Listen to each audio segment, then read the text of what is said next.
Well, I'm just going to do a little check video. I'm going to attempt to change a thumbstick on a switch as it's got drift. Dodgy setup, dirty hands, just a little test video. This was popped in today, didn't have time to do it.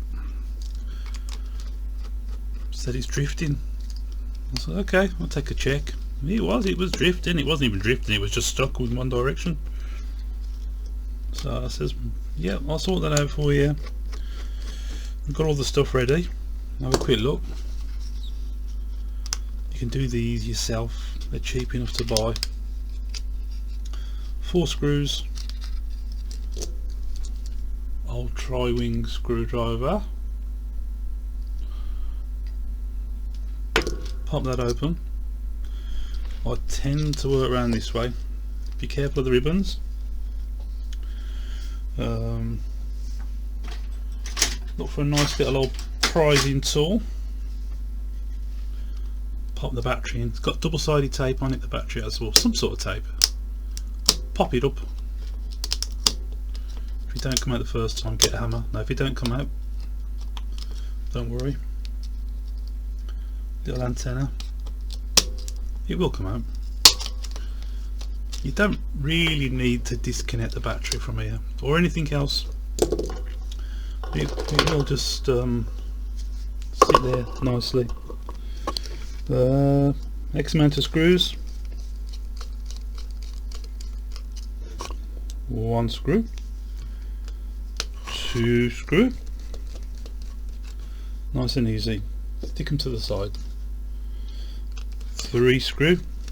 The Joy-Cons will vary in what model you've got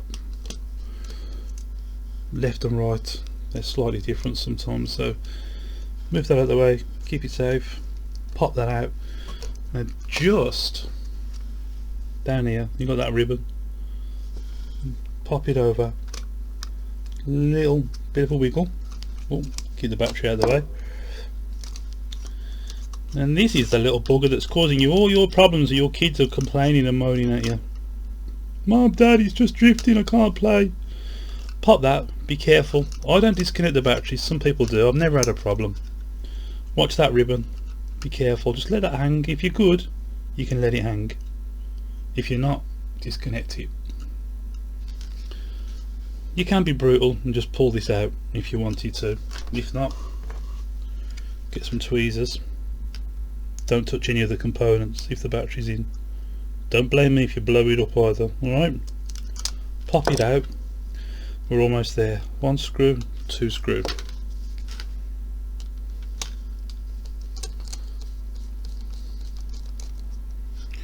I don't know if you want me to show you how to put it back together, but it's not exactly rocket science.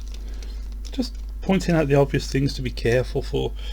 Don't move it around too much, because I mean you've got this hanging out here, this ribbon. You could break anything, and this, just be careful. Grab it out. Little tickle out. Look, it's not working. This little thing here, pop it back in, make sure it's kind of located. If not, it'll soon locate when you put your analog stick back in.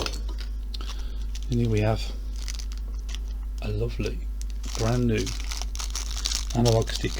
These are annoying, these bags. They just don't come out. Look, see? Perhaps I shouldn't have ripped it off so much. Be careful. Grab it. Push it in. Being careful. Being careful not to pop this button out. These things fall out here. Look. Spring loaded, no big deal if it does. You just got to be careful. It just saves all the hassle. And then let's have a look and see what we got. A couple of screws. Wiggle wiggle. It's hard for me watching this on the camera. Wiggle wiggle. Back in. 1 screw. Make sure it's all lined up.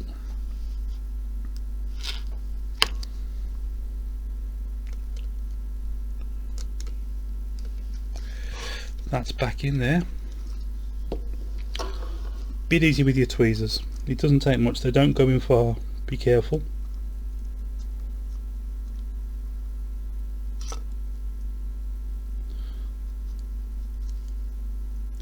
The little plastic thing you'll just feel. It's like a little packing thing for that cable to be tight. I mean, I wouldn't recommend using anything electrical to pop that back down, but I've not had one pop yet. Be careful. If you can get your fingers in there, press it down, pop it back in. Job done. Keep the battery out of the way. Be careful of the ribbons again. Paying attention where that ribbon was. This one. It's tight, it's a bit tricky. Try and feed it down that gap. If you get it caught and it goes over here, it's not going to work out, but keep it that way.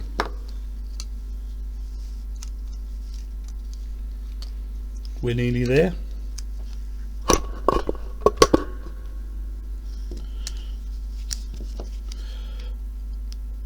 Three screws left for 3 holes, so that's looking good. I'm not going to test this and show it you. It's going to work. You may need to go into your settings. Occasionally you'll get one of these, and you might have the smallest amount of drift possible. Just go into your calibration and calibrate it. It's not like to give you any trouble. Get your little Bluetooth thing, your little cable. Oops, oh no, I've trapped it.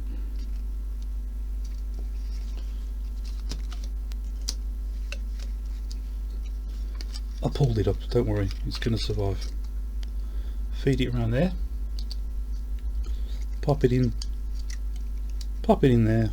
Try and get it tight, it can be tricky. A little slot just to pop that in there. So it can be tricky, just be careful. Have a look, make sure you've got no trapped cables and you haven't lost any buttons or anything's fell off. Line it back up. Click. Beautiful. Analog sticks in. What I tend to do, I'm sorry about that, I can't pick these things up and drop these in that well. I tend to use tweezers. I'm not he says he's not like to drop them, but then he drops them and can't pick them up. I like to drop them in with tweezers, 1 or 2 at a time, straight in.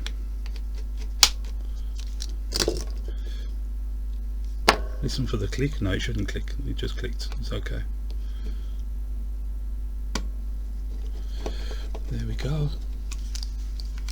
Spin it around. It is easier with tweezers. I find it easier. It's your own personal choice. It depends. I haven't got big hands or anything, but I've got quite big, clumsy, big thumbs. Pop them in. We know it's all lined up. Hold it down. Tri-wing. Screwdriver. And back in. I don't know how long that took me. You can check the length of the video, but we've got power. That's a good thing. I'm not going to plug it in and show you bloody working. It's going to work. Well, thanks for watching that. I mean, if you want to pop them in, I'll do them for you. But it's easy to do. That's it. Job done. Thanks for watching a boring video. It's one of my first, just to try as a trial. Next time my hands won't look so bad. I don't know why they look so bad. Bloody hell, I worked too hard. Thanks for watching.